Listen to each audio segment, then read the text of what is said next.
back. Today I am going to be doing a bit of a mid-year stationery favourites. I've got all of my stationery favourites that I've been using a lot recently with me here. I also have with me here my partner Tom. Hi. Because I thought it would be good if he could share maybe some of his stationery favourites. It's not going to be mid-year stationery favourites, it's just going to be a selection of your... Yeah. He is as much into stationery as I am. Yes. In fact, it's how we met. So it is. So I'm going to go through, I'll start with my stuff because it's my channel. and we'll see how we go. So you know how to have a guest? It's my house. No. Okay. So one thing obviously that you can see that I've changed is that I am now using the black standard size TN cover for my kind of journaling pouch. Feel free to comment on any of this stuff if you like. I will. Yeah. I will. I mean, if you think it's good or you like it. I don't know. So yes, nothing really much has changed other than the cover on this. But in terms of it being a favourite, I've really been loving using this, and it's really made it a lot easier for me to kind of access all of my different journaling bits and have them all in the one place. So it's been really useful, and I will be continuing to use this. A couple of new stickers in there, just some little gold circles. Do you like them? The gold circles. Well, I was just going to say, I actually think this idea is brilliant. Thank you. As you know, but I used to work in stationery shops, and I always... took me a long time to really understand the point of sticker release notebooks, and I don't think it was until I saw how you used them that it was like, oh, I get it. I thought it was just for people that liked the feeling of sticking down stickers but being able to do it multiple times. Which I'm like, look, you know, we all have our things. That's fine. But it wasn't until seeing you do your sticker release books, and now this, which I think is the perfect example of it, that I'm like, oh, I get it. Yeah. Well, it was working really well, so I'm really pleased with it. And obviously it's in black now to match the cover that I changed into. So not featured, I guess, in this stationery favourites is my chestnut coloured Passport Moterm cover, and that is, I think, my all-time favourite cover, but I'm trying to just do what I'm enjoying at the moment. I changed into this cover because I wanted to see some of the patina start to build on it and it to get a bit shinier. And also, I do have quite a few covers and I'm not using them. I'm just constantly using the chestnut one because it is lovely. It is lovely. Yeah. It is, yeah. But I'm enjoying using this. This is working out. So, still enjoying the layout. I've got the 4 books in here at the moment because I have got like a little health planner. My little pocket from the Travellers Company with the Superior Labour patch on the front. I'm really enjoying having that in the front. It's really cute. This obviously has to be one of my all-time favourites. I love this pen so much. So this is the Kaweco Aluminium Sport piston. I guess it was just the first piston re-release that they did. Yeah, well, the first main, like, other than weird limited editions over the years, it's the first one that was a product. Yeah. A continuous product. So this has got the integrated clip. Now, straight off the back of this one, my next kind of like stationery favourite really should be this one, which is the resin piston spot, which we picked up when we went to the Kaweco factory. Yes. In Germany, in Nuremberg. Which we got the day it was announced. Yeah, it was pretty cool. Nuts. Yeah. Yeah. Well, thank you to you because you noticed it. Yeah. In the cabinet, I thought it was just some like packaging prototype. I didn't think it was like an actual thing. Yeah. Well, you noticed it, so I'm really thankful for that. Yeah, and then I'm thankful too. It was Anna, wasn't it, who worked there for actually letting us buy this, even though it hadn't been like properly released into shops and stuff yet. So that was really cool. So these guys, the pistons, love them. I don't know what it is about the nibs on these as well. They seem to write a lot smoother. They do have a different feed. So the nibs are the same size as the same nibs as across all the range, but it's the feed that is different on these. And so I wonder if it is the feed that is affecting how they're writing, because they write so much nicer than any of my other Kaweco spots. Yeah, it would 100% be a contributing factor, but it's like, it just confuses me as to why, because it's the same material. It's not like it's an ebonite feed or anything dramatically special that I can tell. Those pens, they write beautifully. Yeah, and you've got one as well. You picked one. Yeah. How could I not? Also, again, I mentioned this in my last video, but I'm really loving the Pilot G2 Mini. It's really fun, and I think it sits really nicely with the Quebeco spots. Such a funky little pen. I love that that exists. Yeah, I've got very fond memories of the Pilot G2. So. Would you like to share them? No.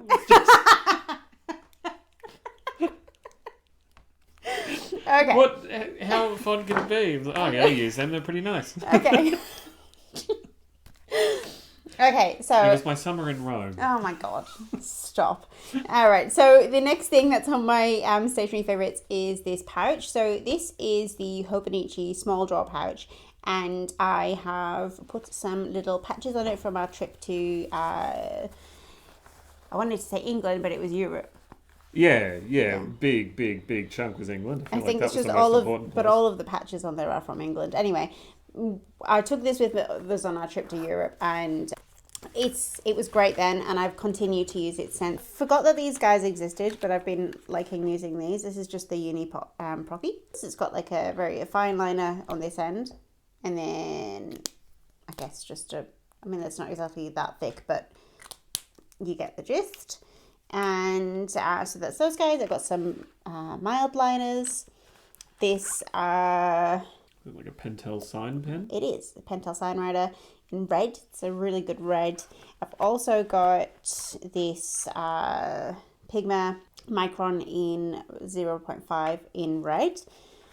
And this, which is from Muji, I believe, some time ago. And I don't think you can get these anymore. I don't really use this. I've just carried it around with me. Maybe we can try and use it. I don't mind the fact that my lettering isn't perfect. So that's why I don't necessarily need to use a stencil best ruler. It's pretty nice. I have a Midori rule, slightly different one, but it just, it's just really nice. It's just a really good size. Nice. It's really sturdy. It's metal. It's literally going to last me forever unless I lose it. So in here, this is the cream tape in the 2mm. This is really good for when I use like off-white Tomori paper, or if I'm using Midori paper. This is really good for correcting on. And my Penco scissors in green. These have been in, I think, every single one of my stationery favourites video, but they're fantastic. So why wouldn't they be in this one? Tweezers. So these are those like little tweezers for stickers. Just for the really tiny stickers or like the lettering stickers. This is good for just getting a bit of more accurate placement when you're sticking stuff down. Faber-Castell mechanical pencil. This is just really nice. There's just something about it that I have really enjoyed using this one. So that just sits in there. In terms of adhesives, I've got two in here. I've got the glue stick, which is by, I don't know who this is by. It's got squared edges so it doesn't roll away, which is nice. You can like sit it in its lid like that when you're not quite finished gluing, so you're not having to pull the lid off every 5 minutes. And then also I've got this Tombow Pitt liquid glue pen. Now I really like the Zig two-way glue, which is blue, and I have that in lots of different sized pens, but this one, it's just like a gel pen basically, but it's glue. So that's really good for if you're sticking things down, you just need to do like a little corner or something. It's really good for that. So that's nuts. I think you've shown me that before. I think I did. I think when I got that one, and I restocked my Zig glues, I was like, I'm going to try this, but my head hurts even thinking about how that works. It's great. It's a really good glue. I think the Tombow Pitt glues are they're known for being good. So and they're acid free, which is nice. So it's not going to degrade your paper over time. And then I've just got a little Beamish bus there, which is, I think that is the bus that we rode when we got to Beamish. It is one of the ones that we rode on, yeah. The open top bus. Very so fun. That's these. Some repeat offenders, I guess, in my stationery favourites. Diatramentus Document Brown. My favourite ink. It really is just my favourite ink. So here it is again, and it will continue to be my favourites, I think. It's pretty much the only fountain pen ink I'm using at the moment and has been all year, so that's really good. On the back of that, I do actually have another Diatramentus Document ink that I will be trying. It's not a Stationery Favourites yet, I guess, because I haven't used it. But I'm going to give it a go. So this is Sepia Brown. So I really like the cap on that one. This one? Yeah. Yeah, I don't. I actually prefer the old cap. Well, so, I just like it as the emblem on it, I guess. Yeah. The coat of arms. I do actually prefer this one. And I did get one of the more recent bottles of Document Brown. I got, had the new cap, and I just changed it out for the old cap. Because obviously if you're using up a whole bottle, you can just switch the cap over. Yeah, I'm looking forward to seeing what that looks like. Yeah, me too. It looks like a cooler toned brown from the swatches that I've seen. Yeah, and the label sort of reflects that. Yeah. So we'll see.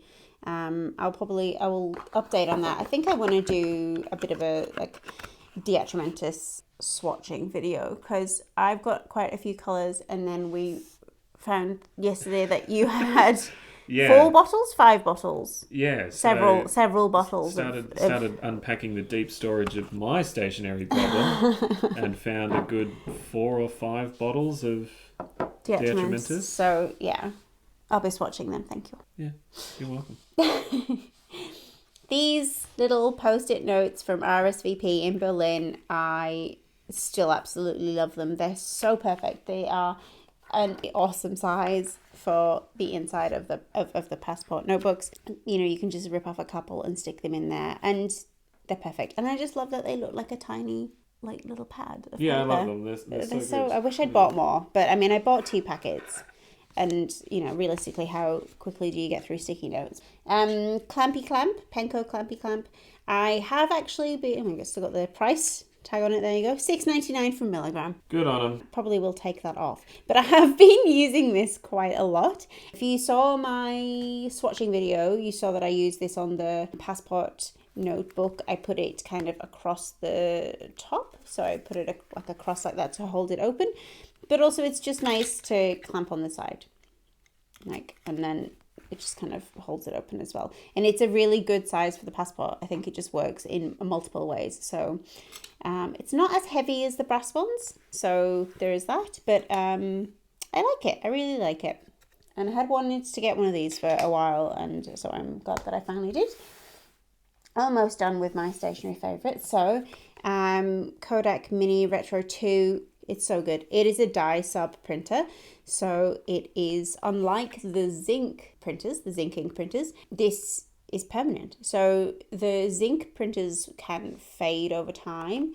And having previously had a zinc printer and kind of going through and finding some of my old pictures that I printed on it, they do fade. They're not fading to oblivion currently, but they are fading to the point where the colours aren't really a very accurate representation of what they were when I first printed them. These, however, are just great, and if you can have a look. So you've got the little rolls here. So it'll print out first with a cyan and magenta, the yellow, and then it prints a final layer, which is the kind of finishing protective layer. So it just takes the picture in and out. You print it from your phone. You can do little collages and stuff, not within the app for Kodak actually, which is something that I think is the only thing really with this that I don't like so much, but I just use Canva. I just use the Canva app and make my collages that way. And I feel like there's a bit more creativity that you can have there anyway. I'll see actually if I've got one of the little pictures, because if you print them out in a little quarter collage, well, I mean this, okay, so these are pictures that I printed out with it. That's us. That is us. Yeah. Look at that. Oh, and this is our child. And then this is a half page, and then a quarter page would be something like this one. You see? And then I've put the little sticker over the top, the little frame sticker. So it's cute. And that's you. It is, yeah. There as well. Oh, yes. There you go. So that's that. 2 things remaining for my station. Oh, 3 actually. Sorry. 3 things remaining for my stationery favourites. Sorry, Tom. That's all right. I'll wait. This is from Kuretake. So the same people that make the Zig glue that I love so much. This is a really neat little water brush for doing like watercolor on the go. And I've had some dramas with this. I've ordered it like twice and then it hasn't turned up. And then I finally got it, even though we moved. It found me. So basically you get this little pen like this, and you get a teeny tiny water bottle. So you will just fill this up with water. And then when you get to wherever you're going and you want to do your painting, you just pop your water in there. And then off you go. You've got a little water brush. And it's just so compact. And I mean, I think you've probably seen a few times on the channel, I like to make my little kind of different stationery kits very small and transportable. And I've been working quite hard to try and make a watercolor artist kit on the go, but very compact. And so this was my idea of like the most like perfect compact water brush. So I finally got it. I'm very glad. It's really awesome. Haven't used it yet, but I just love it anyway. And then this is so cool. Yeah, finally. Oh, so I've wanted this. This is from Suck. It used to be called Suck UK. Oh, there you go. It says Suck UK on the bottom. Terrible name for a company. Anyway, they do it in the dark wood now, but they used to do it in just the light wood. And I have wanted this since before I moved to Australia. Finally, I bought one. And I love it. It's so cool. It's just a giant pencil sharpener. So this is sitting next to my desk. And I really, really love it. So, you know what we need now? What? That's the perfect excuse to get a massive Eberhard Faber Blackwing, like an advertising. Oh, to pretend to sharpen it? Yeah. Okay. Yeah. Okay, so I'm going to do you want me to do my final stationery favourite? Or do you want to talk No, about we'll wait for that to the end because I think that's really the... Okay. That's the crescendo. All right, so stick to the end and you'll see my amazing new stationery favourite, which is kind of half the reason I wanted Tom on here to talk about it, because it was a gift from Tom. Now, Tom, do you want to talk about your stationery favourites? Yeah, sure. All right. So I thought I would just pick out a couple of different things that I use regularly. These are some of my favourite notebooks, my favourite fountain pen currently, and a little pouch. So I'll start with this. I think this is the single most slept on product that Midori make. Quite seriously. It is brilliant. This one is one of the many I have in my hoard, hence why it is still in its packaging. The reason I don't have one here outside of its packaging is because I got a very, very, very lovely cover made, which is this one here. So this is a cover I had made, probably 2 years ago now. It's really lovely. It's so soft and it's so yeah, nice seeing it age. Yeah, and like the corners have gotten a little bit banged up and like it's very well finished around the edges. It's beautiful and it's so soft. So I got this made from an Etsy seller who actually specialise in making covers for Bibles and sort of Bible journals, which I never thought to look them up to be custom notebook makers, but I sent them a message. They said, absolutely we can. What are the dimensions of the notebook? And they made this for me. And it's just beautiful. So you have the benefit of having leather that ages with you in the way that you do with a traveler's notebook. But I just have that spiral binding that I'm able to tear things out and file them elsewhere. And it's brilliant. And also, one thing that's nice, sorry to take over, but yeah. It lays completely flat. Yeah, which completely is really flat. Because this is a really lovely, like super soft leather. Like it's like butter, isn't it? Really. Yeah, it is. Yeah. And you haven't ever really cleaned or treated this. No, it's been on my to-do list for ages to actually condition it, but it's just like it kind of just hasn't really needed it. But yeah, I'll make sure that they're linked in the description. They have several different leathers you can choose from. They're really responsive. It's not exactly cheap, but tell you what, it's certainly a lot cheaper than some of the other notebooks I've seen out there, particularly really nice leather ones. Next up is this little pouch from High Tide or Penco. Is it really by High Tide? Yeah, it's because I think that was their logo for a while, if not still is. Is that a dog or a cow? A cow dog. It's a dog. Yeah, it's a dog with a notebook. Yeah, it's a dog with a notebook in its mouth. But I just love this because, like, the genuine field stationery, it just feels a bit, I don't know, Lawrence of Arabia-y, like World War I Desert Corps. But I just really love it because it goes well with it looks gorgeous. everything else I use. And it's very on... And it's just on brand. On brand for you with the colours, yes. It's just a really great utilitarian pouch. It's really nice canvas. It's not it's sometimes my problem with like pen rolls is that they're so stiff. Yeah. Right? And you used to have the Superior Labour one, right? Yeah, I had the Superior Labour pouch that everyone has and loves, which is gorgeous. I used that for years to hold watches. It was a great watch pouch. But it was just a bit squeaky and stiff. And I had a few other things. I had Winter Session. They did like a waxed canvas thing, and that I just didn't like that at all. But this one, ironically the cheapest of all of the ones I've ever bought, and so good. And it has actually kind of aged a little bit. Like, you can kind of look at the inside to see what it is new, but you can sort of see here it's got a little bit of sun fading there, and it's just great. And inside, it looks great with the fading. Actually, it looks a bit more like you were saying, like the kind of army surplus style. Yeah, exactly. So inside, I have a couple of other. If you're noticing a color palette pattern here. Let it be known that I also only ever wear these colours. It's a bit of a problem. It's not a problem. Anyway, so here are some other tools. So usually I have a little bit more in this pouch than I have right now. I have taken some stuff out of here. I have 2 Lamy Safaris. These are limited editions. This is the Savannah Green from a couple of years ago, which is a recreation of one of the very first Lamy Safaris ever made. And then this one is the brown one. It's even engraved brown there because this is the Japan exclusive. It's the one that came with the bear. Line Friends? I have no idea. I can't remember. So what's special about these pens? Well, one, the Lamy Safari was the first fountain pen I ever used regularly, so I'm attached to it on that sense. But now I don't actually really write with them. I keep them as annotating pens, I guess. So for the same reasons as I have these guys, if I'm marking up something, making notes on something, I can use these guys and I can use them with permanent ink or use them with whatever, and I don't have to really be worried because I, in a previous life, have a lot of experience servicing Lamy Safaris, so I have very, very strong confidence that if anything did happen to one of these, if any of our iron gall or pigment inks ruined it, they would be safe because I would be able to repair them. So when you say in a previous life?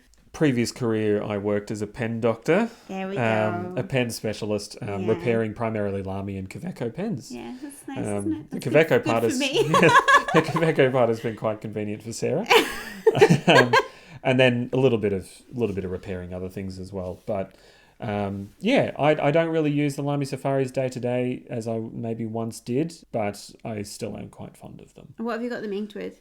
I don't have them inked with anything at the moment. I thought they've got a little ink window.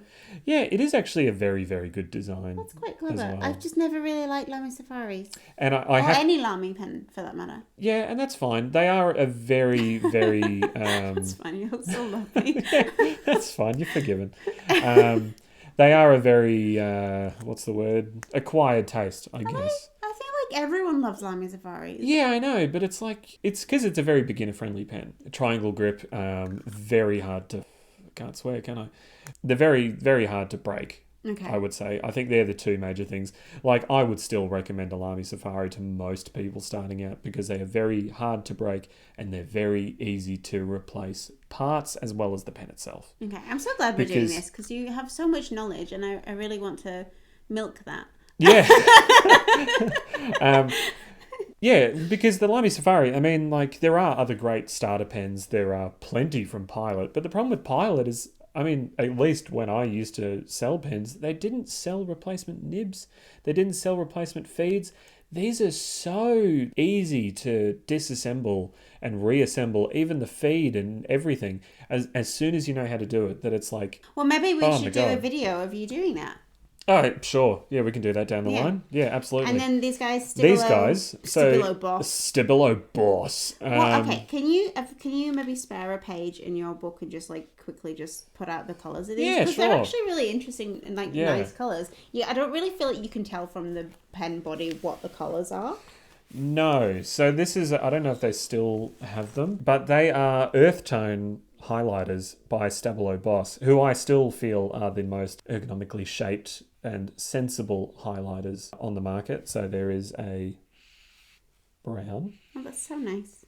It is, isn't it? It's a lovely color, and it's like it's not overpowering. Like that would No. actually just work actually as a highlighter over text. Yeah, for sure.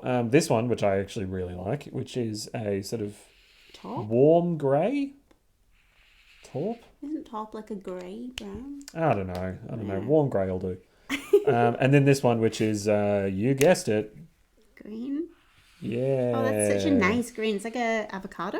But I love these, and I haven't really seen anyone else talk about them. They're such nice colours.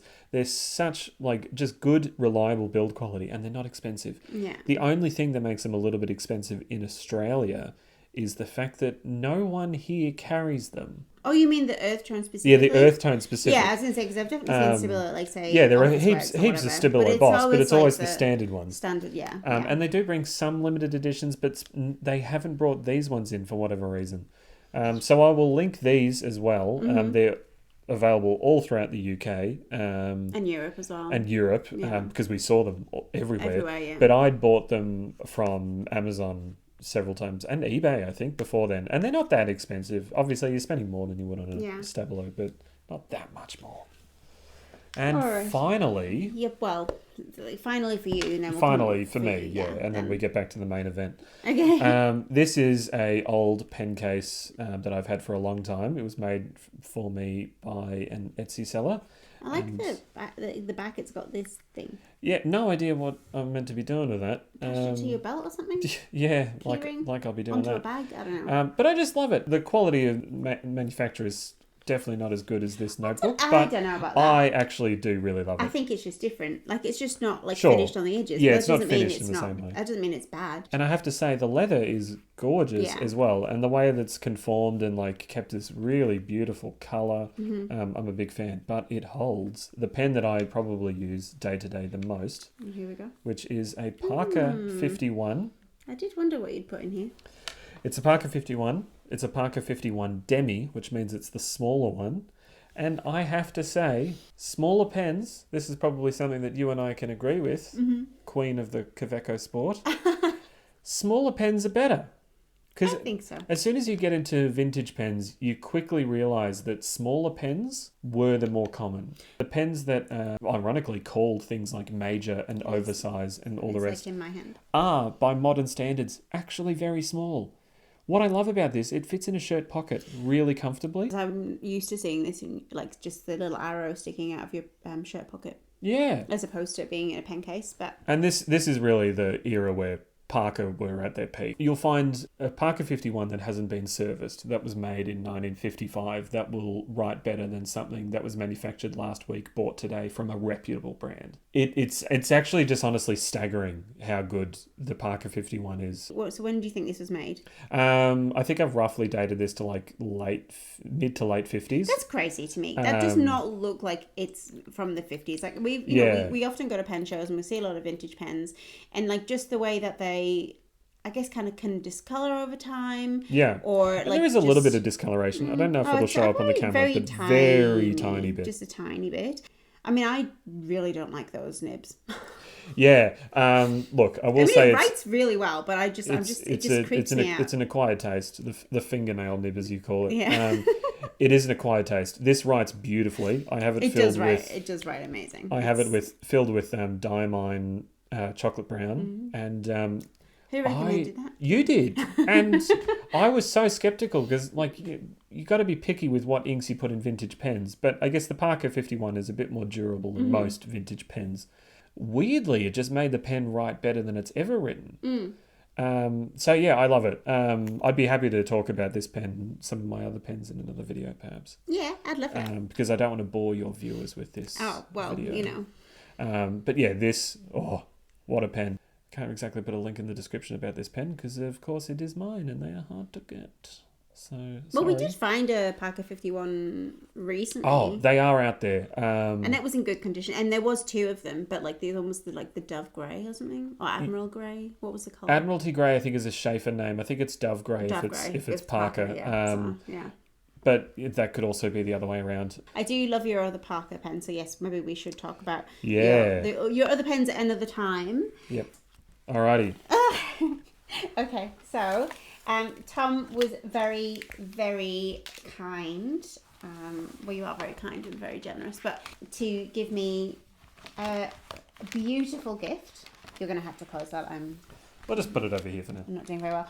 Actually, just going to pull it into frame, and then I'll probably cut to it being in frame.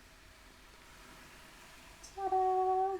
Okay, so this is such a beautiful typewriter. I've got a couple of typewriters they've never been quite right. I think finding the right typewriter is such a personal thing, right? It's like finding your favourite pen, finding your favourite watch, finding the perfect anything, perfect jacket. Yeah. It's like I had a much harder time finding my perfect typewriter than you apparently have because I went through like 10, 15 typewriters before I found the one that I loved. As he said, he went through quite a lot of typewriters finding his perfect typewriter, and his perfect typewriter is the Olivetti Letter 22. Yes, one of the early sort of army green ones. This one was at your parents' house, and you said very kindly when I fell in love with it that I could have it. Like, I had a lot of typewriters to find the one I liked, and it ended up being the last typewriter I bought, which is very convenient. Yes. But I always loved this, and in fact I think the SM series was the first typewriter that I fell in love with before I ever had one. So I always wanted one, but I just didn't connect with this machine when I finally got it, other than just how it looks. We were playing around with a couple of your typewriters that you have in storage, and I just fell in love with this one. I fell in love with how it writes, and I absolutely love how it looks. Shall we type something on it? Yeah, sure. No. Anyway, while you're loading up the paper, can you say a little bit about the machine, like what makes it special? So this is a SM2 by Olympia. Which is from when, roundabouts? I believe the Olympia SM series was in the 1950s.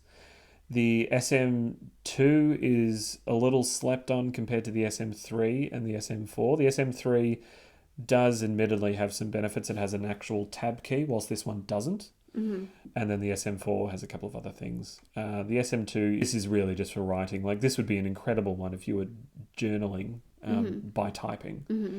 So it means that you can't really tab in order to get the indent. You sort of have to press the spacebar a couple of times, but that's okay.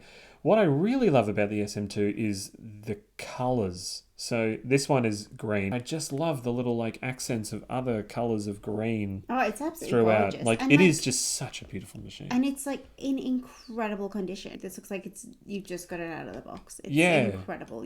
I did well finding it, but also like looking after it and keeping it like this as well. Yeah, I did get it from someone in the UK. Wow, it was like shipped from the UK. Oh, most of my typewriters were shipped from overseas.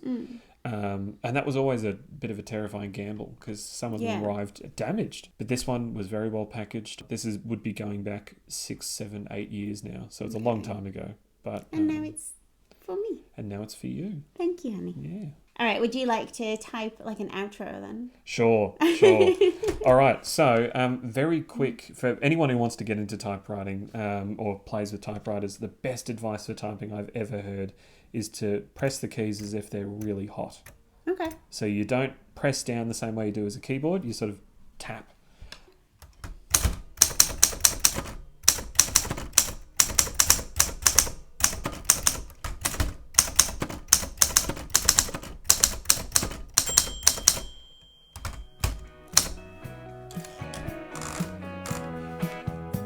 See ya!